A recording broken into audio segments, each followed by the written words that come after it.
Morning, everybody. Riding to work again on a nice cold day.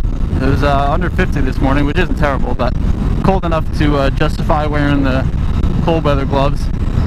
I had something that came to mind the other day that I really want to talk about. When I was on that Mount Baker ride, which I had a video of, there was a guy at the top with an R1, and we heard him riding down the mountain, and it sounded unbelievable. It must have been one of the newer, well, newish R1s after I think 2009 when they changed to the Crossplane engine, or Crossplane crankshaft I should say, and it sounded amazing. It's such a unique sound. I'm sure so many of you guys have heard it already, but it's cool because it's not your typical inline four, and what I hear is that it has a lot more torque down low. It's almost like the best of both worlds with the twin and the inline four. So that got me thinking. I've always loved the R6, and I love the way the new R6 looks. You guys have heard me say that before, and I know it's been talked about before. I saw some posts online from people who know, whatever, they probably know more than I do, but you can never trust anybody online, and they say that the reason why the R6 doesn't have the crossplane crankshaft is because it would reduce overall performance because of that high revving power of that inline four. All the power's made above, I would say, like 8 or 10,000 would be my guess. I imagine it redlines at least as high as this bike does. I think it's the same engine. In which case, even if it got a little more torque and grunt down low, if it lost a little bit of power, but high in the RPM, it would reduce overall performance.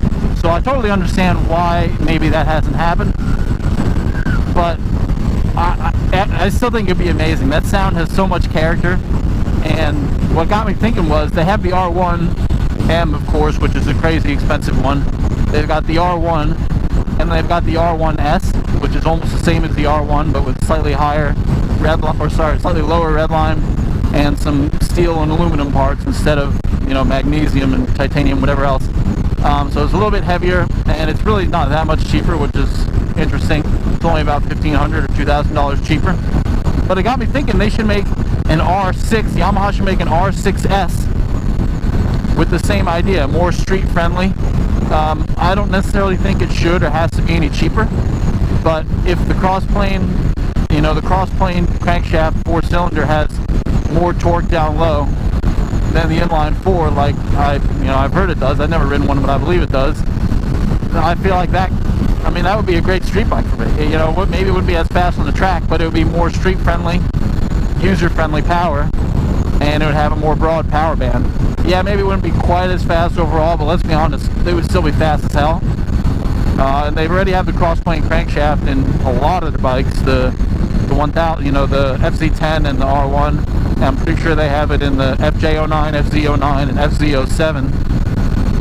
So to me, I think that would be an awesome way to give it a little more unique sound. All the 600s and even a lot of the 1000s have that straight inline 4, that really high-pitched whining sound, and it's a great sound, but I think the uniqueness of the Crossplane 4 is pretty amazing.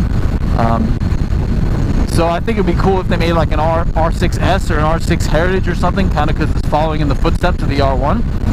I think that would be pretty interesting and just add some uniqueness to it. I really think they should keep the styling if they were to do that, because the R6 looks unbelievable. The only thing I think that they could change is to add undertail exhaust to the R6S or R6 Heritage or whatever, because that would really follow in the footsteps of the old R1.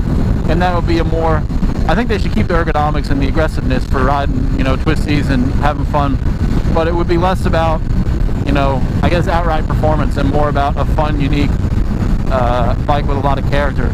I think it'd be cool if they either did the undertail exhaust or did the kind of hidden exhaust under the foot peg, kind of like the FZ bikes do, or at least the FZ09 and the FZ07. So let me know what you guys think. I want to keep the video real short, but I don't know, I've really always wanted an R6, and the fact that it has the same engine as this bike is kind of really the only bummer that I see there. I think it looks great.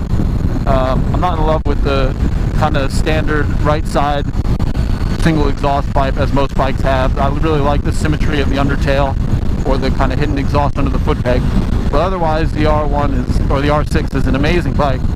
So I've kind of been thinking about someday maybe an R1 or an R1S, but the R1S is only $1,500 cheaper, so it's kind of hard to justify. It's still a great bike. I'm not worried about the loss of performance, because still ride way faster than you ever have to.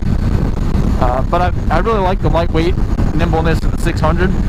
I really like the fact that you're not the guy on the road that is out-biked so badly. You know, he's not the guy who's got a bike that's way more capable than he is. Even though the R6 would still be way more capable than I am. But I don't know, to me that would be an awesome, unique bike. I don't know what kind of development that takes, but it seems pretty easy, of course, from my uneducated perspective. Anyway, let me know what you guys think. I think that'd be the sickest 600cc super sport, street oriented kind of twisties bike. So love to hear what you guys have to say. Thanks, take it easy.